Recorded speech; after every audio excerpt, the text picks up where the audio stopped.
Hi there, welcome to I'll Knit If I Want To. I'm Andrea Maury of Drea Renee Knits, and this is a little weekly podcast where I try my best to answer some of your questions.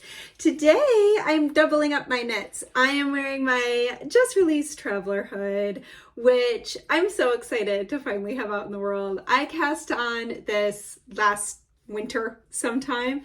I just love the traveler series. I've got a hoodie, a crew neck, a shawl, a cowl, a hat, a shell.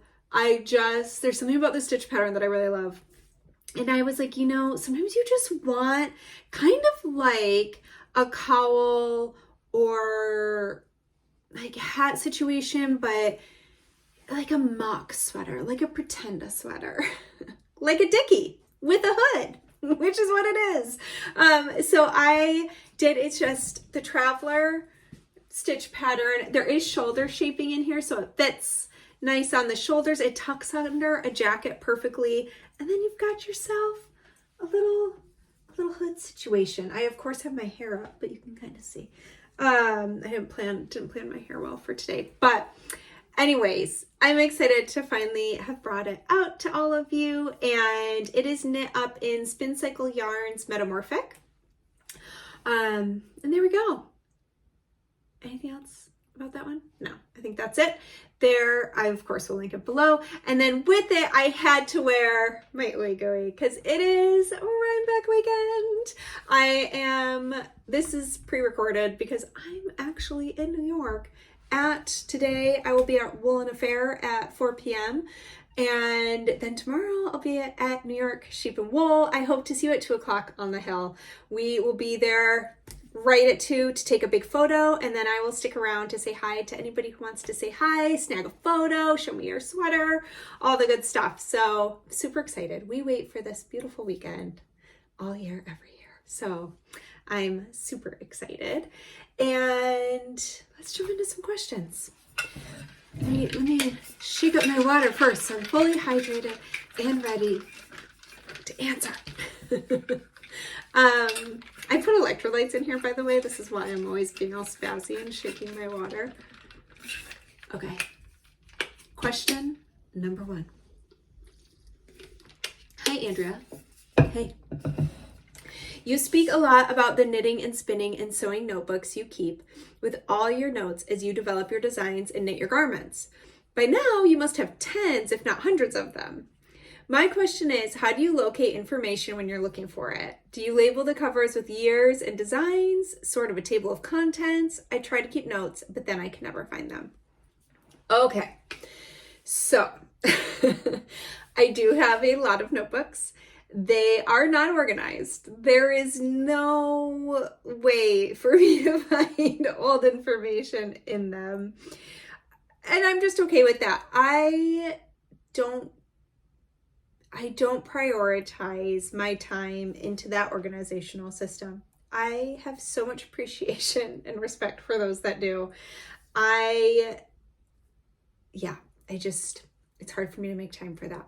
But, so I actually switched going on, 3 years ago now. My sewing, spinning, and design journals are now all digital. So I switched to an app called GoodNotes, and I will make a note of that. I do really like it. And the reason I switched is because of this. So even if I was more organized and had everything labeled and I did the index in the beginning of every notebook and everything, it would still feel inefficient for me to try to find things that I may need to look for in the past. So as far as design notebooks go, that is the main reason I switched. So in GoodNotes, you can actually search your own handwriting. So I can search a word and it will bring up everywhere I have that, and I can go back and find really easily something that I might need to re-reference, or if I want to quickly go back. So it all stays together. So instead of having a bunch of these little notebooks that I've always loved, I just have one that keeps growing and I can just search within it. The reason I also do my sewing and spinning notebooks in there is because I can do a photo. So when it comes to sewing and spinning, I want a photo of what I like. I love to take a photo of fiber before I've spun it and then after, because that really helps me when if I'm going back to reference an old spin and I want to replicate something similar, it's really helpful for me to see, oh, okay, this is what that braid looked like before I spun it up. Here's how that color was all applied. And then here's what it looked like when I sewed it this way. Sewed it this way? Oh my goodness, spun it this way. And then with my sewing, I do like to take a picture of how it looks on me. And then I might, include notes of the size I made, any modifications I made to the pattern, how I feel about it, anything I might change for the future, etc. Because a lot of times, I will sew the same thing again and again. So it's very helpful if I've taken decent notes so I know if I need to tweak anything. That being said, I do find that for myself, I really appreciate analog. I appreciate pens and notebooks. I find that they are a really lovely way for me to journal, to bullet journal, to take certain kinds of notes. I always have a notebook on my desk, especially when I'm grading sweaters, when I just need to jot down some math that I don't want to do on the computer. I also think that it's how I do little recipe. I always have a recipe notebook, so I will write a recipe in there that was a hit that we want to make again. So I have my own personalized little notebook, because I don't always want to have to research, find that recipe again online. So I'll just jot it down into that notebook. And then there's obviously a lot to be said if you're trying to remember things. I think that when we write them, it helps ingrain them in our mind and in our memory. So anyways, I do think there's still very much a place for pens and notebooks in my life, but when it comes to design work, I do it digitally now. All right, when knitting socks, sleeves, or other smaller circumference items, what type of needles do you use? So I basically only use Chow-Gu needles. I have tried lots of different needles. I should keep this open, it's so loud. Click, pop. Sorry, I'm watching a delivery person go to the wrong house right now. I'm look and be oh, this is the wrong address. It's very distracting. I don't know if me facing the window is a good idea, because I just am oh, there's a bird. Okay. Small needles. So Chow-Gu is just what I go back to time and time again. I sometimes get a wild hair thinking, ooh, I want to use wood needles because they sound nice and they feel nice in my hands. But when it comes down to it, I like a sharp metal needle with a good cord, and Chow-Gu is that. And I use magic loop. I'm not a big double pointed person. I used to love using double pointeds. I remember in my early knitting days, I felt like a magician. It's oh my gosh, can you believe what I'm doing? Look at all these needles in here. But I find magic loop, one of the reasons I like it is I tend to use an interchangeable set. So I always have different needle tips and cords. So I always have everything I need with me. I don't need to have now a set of double pointeds too. I can use just the set. And I feel like they're more stable. If I need to now throw my knitting into my bag, I can just push all those stitches, make sure they're all on the cord, and I don't have to use needle stoppers, or I never have to worry that things are going to fall out. Where with a double pointed needle, they're not that long. It's just so easy for those to slide out of my knitting. So no hate towards double pointeds. I have a great appreciation. I still have double pointeds, but they're definitely not what I default to when I'm knitting small circumference, because this is just what works for me. So I think using whatever feels fun to you is the way to go. So if you like the magic feel of double pointeds, do it. I love how I'm using the word magic when now I'm going to say magic loop. If you want to not have to buy multiple things, I love magic loop for that reason. I can do the entire project on that one cord. I can use the same cord I knit the body of a sweater. I can use that same one for the sleeves. So that's my preference. Hi, Andrea. I'm a longtime knitter, but at the very beginning of my spinning journey, thanks for the inspiration. Yay! Could you help me choose a type of fiber that is beginner friendly? I don't have much knowledge about how the different breeds of sheep spin up, but I'd like to start with something that will allow me to get the feel of the craft with relatively little frustration. So yes, I find, so one that I hear recommended all the time for newer spinners is Corriedale. It tends to have a decent staple length and a little bit of toothiness, so it feels like an easy spin for a lot of spinners. That being said, one of my early successful spins was Polworth. I loved how plumpy and soft it was. I really enjoyed spinning it. I would stay away from anything slippery. So superwash merino, silky or cashmere blends, just anything that's gonna super fine wools that maybe feel a little too slippy, I think is what's going to be harder. You want something with a little tooth, I think, because it kind of spins easy. Sorry, our neighborhood is just popping right now. I can hear my dog barking. There's a lot of people out there for some reason. Okay, so there's a couple breeds. I also, though, want to throw this out there. You might want to get a sampler. So School of Sweet Georgia sells one. You can also find them all over Etsy. Just put in fiber sampler, but you can get a whole bunch of breeds and they're like little 1 ounce bumps. They're these cute little boop, boop, boop. And then you can just try and see what do you like to spin, because we're all unique. We all like different things. I mean, like, I love to spin a rambouillet and I know other people who hate spinning rambouillet. So it's going to be personal preference for you. So try a few. And if you can do little samples, then it's not taking a ton of time to like spin up a whole braid that maybe you kind of hate spinning it halfway through. So that's another great way, is doing a little taster. All right, my daughter requested that I knit her a pink cardigan with red hearts, and I immediately thought of your bean and olive pattern, but steeped. I showed my daughter the design and she agreed. It's knitting up just as I had hoped with the addition of my steek column. I'm curious what you, as the original designer, would recommend for the style of button band. And do you have a favorite cardi button band in general? Why is that your preference? Structure, aesthetic, something else? So so I'll do one question at a time.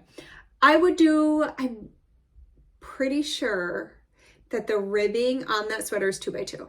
So if I were you, I would just do 2x2 button bands. I think it would be really cohesive with the cardigan. I think it also looks really cute on a kid's cardigan.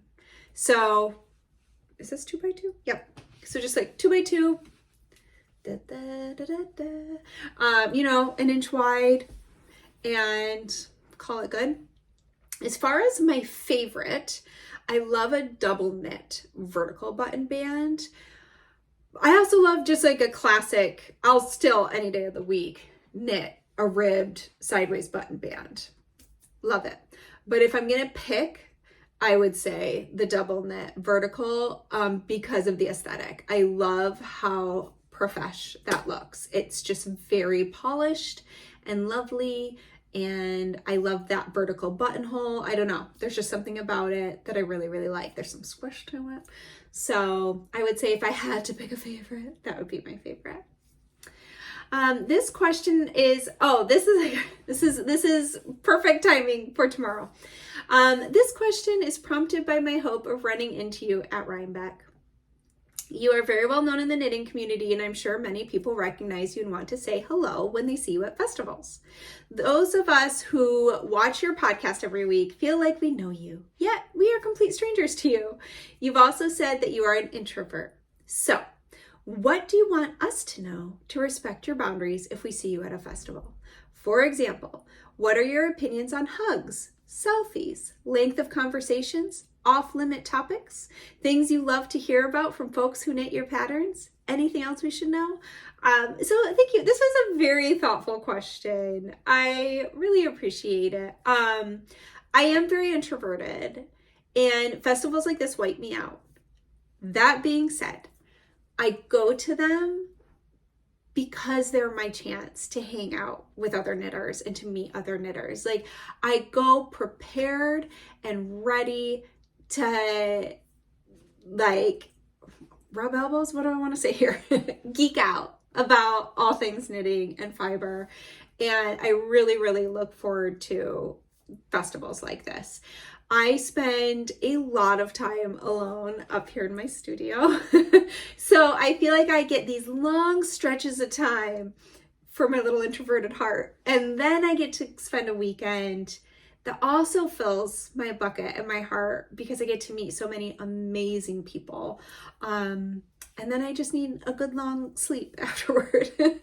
So I cannot wait. I'm so excited to see everyone tomorrow at the festival. As far as respecting boundaries and things like that, I mean, the ideal place to chat is definitely on the hill, because that's where I'm going to be in one place. I'm not trying to get anywhere. I'm there to chat, to say hi, to take a photo, to see your sweater. It's why I'm there. I don't have a ton of, let's see, my opinions on hugs. I don't mind a hug unless you have a cold. I end up, I swear, getting a little bit sick after every Rhinebeck. So if you have a cold, maybe please don't give me a hug. Selfies. Yes, please. All the selfies, and then tag me in them so I can see them, because it's really hard for me to ever get photos at the festival. I end up like missing out. I never have a chance to pull out my phone and to do that. So please take a selfie and tag me in it so that I can have photos from the weekend as well. Length of conversation. This is, again, very thoughtful question. If there's a big group of people trying to say hi, I do appreciate keeping our conversations brief, only because there's a lot of people who may also want to say hi to.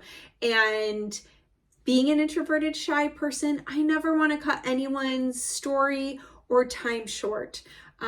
So being cognizant of other people around who might also want to say hi, that's of course appreciated. Just like as we're all together in a group, right?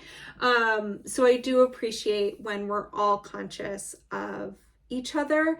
I would say the only other thing that's really helpful for me is to not approach from every angle. Sometimes, if we're in one spot, what'll happen, especially as I'm walking through the festival, if people are kind of coming up from behind and the side, it's hard for me I always want to keep everything very fair. I never want anyone to feel like they don't get a hello and some attention. And so if I have multiple people talking to me at once, it's hard for me to keep that organized. So just being cognizant of not interrupting somebody else who might be talking or saying hello to me. Like I am there to say hello.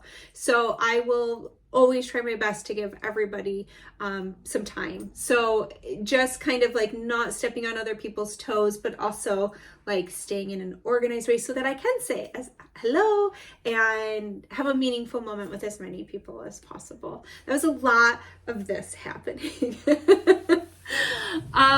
Things you love to hear about from folks who knit your patterns, or anything else we should know. Of course, I love to hear about if you've knit my patterns, how you felt about them.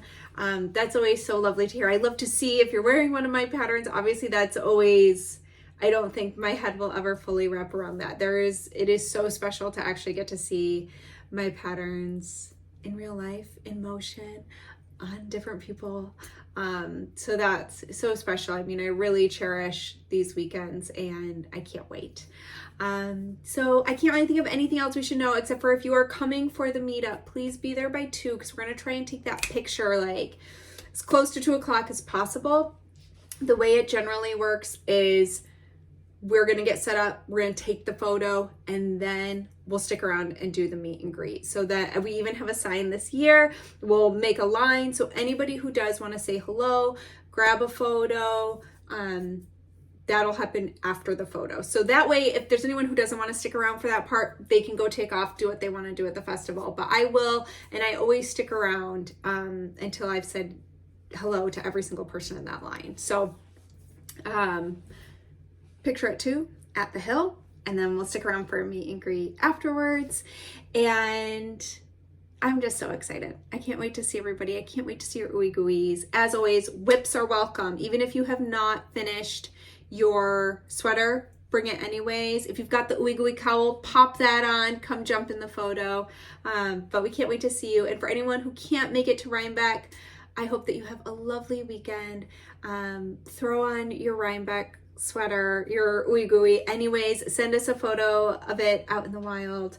I'm gonna pick one person from photos that I see for a special free pattern. I'll give all the details of that as we wrap up the knit along and everything. So, all right, I think that's all. I hope you have a great weekend, and I hope to see you back here next week. Bye.